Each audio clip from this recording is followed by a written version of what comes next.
Imagine driving a car, but instead of 4 wheels, it only has one, and not a small one, a wheel big enough to sit inside. In the 1930s, inventors actually built these things, giant, single-wheeled vehicles that promised to revolutionize transportation. They looked like something straight out of a science fiction comic. Futuristic, terrifying, and absolutely real. The press called them monowheels, and for a few years the world was convinced they were the future. But the story of the one-wheel car isn't just about invention. It is about obsession, failure, and the thin line between genius and madness. This is the forgotten story of the one-wheel car of the 1930s, a machine that rolled right into history and promptly fell over. The 1930s were a time of contradiction. The world was struggling through the Great Depression, but it was also dreaming about the future. This was the era of streamlined design, aviation breakthroughs, and mechanical marvels.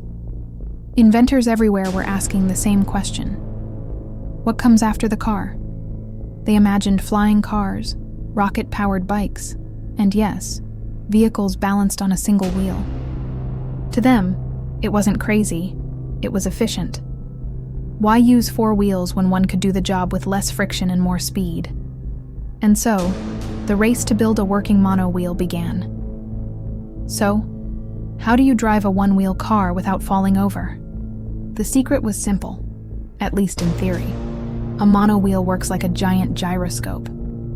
The driver sits inside a large outer wheel, while a smaller engine and seat rotate independently within it. When the inner part moves, it pushes the wheel forward, just like a hamster running inside its cage. The faster you spin, the faster the wheel rolls. And thanks to physics, the faster it moves, the more stable it becomes. Steering, however, was another story. You had to lean hard to turn. Too much, and you'd tip over. Too little, and you'd keep rolling straight into whatever happened to be in your way. It was half motorcycle, half treadmill, and all chaos. Despite the danger, the 1930s saw a wave of monowheel mania. In Italy, engineer Gerald Campini designed the motor Wuota, a sleek, bullet-shaped machine that could reach 90 kilometers per hour. In Britain, inventor Dr. John Purves built the Dynasphere, a massive 10-foot wheel made of steel and powered by a small gasoline engine. The Dynasphere looked like a carnival ride, a man sitting in a giant rolling ring, wobbling his way across the English countryside. When the press saw it, they went wild. Headlines declared, "The car of tomorrow is here." Man becomes the center of his own wheel. Crowds gathered to watch as Purves drove his invention across beaches and airfields. It was clumsy, sure, but mesmerizing. For a brief moment, the monowheel wasn't a joke. It was the future on display. But the laws of physics don't care about enthusiasm. And soon the problems became impossible to ignore. For starters, visibility. Most monowheel drivers couldn't see straight ahead. The giant wheel S-frame blocked their view. Second, control. Because the entire engine and driver were inside the wheel, any quick stop or acceleration caused the whole intersection to spin, a terrifying phenomenon nicknamed the gerbilling effect. Basically, the driver would start spinning inside the wheel like a hamster in a blender. And then there was balance. Turning too sharply could cause the wheel to tilt sideways, and once it started falling, there was no saving it. The result? Dozens of crashes, bruised inventors, and some truly spectacular wipeouts. Even the press began to lose faith.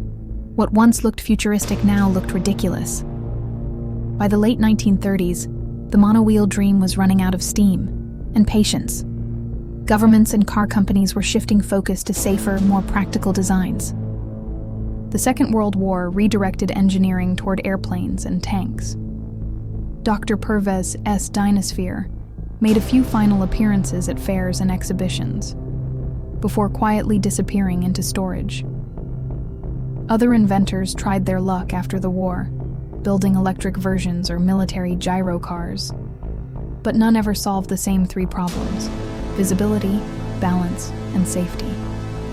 By the 1950s, The monowheel had become a curiosity, a symbol of the retro future that never arrived.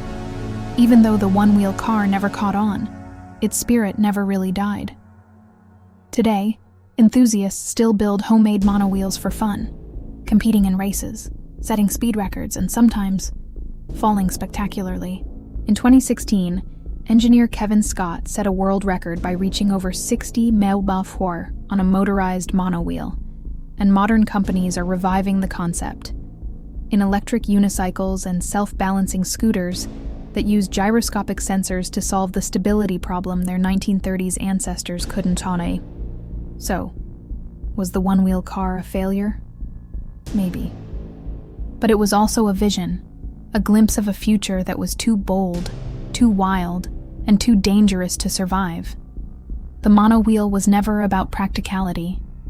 It was about imagination, the belief that even the strangest idea deserves a chance to roll.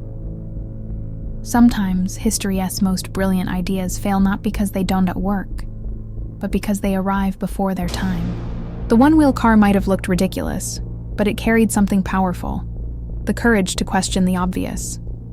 Because the line between genius and madness, it's just one wheel wide. Thanks for watching. If you enjoyed this ride through history, be sure to subscribe for more stories of incredible inventions. See you next time.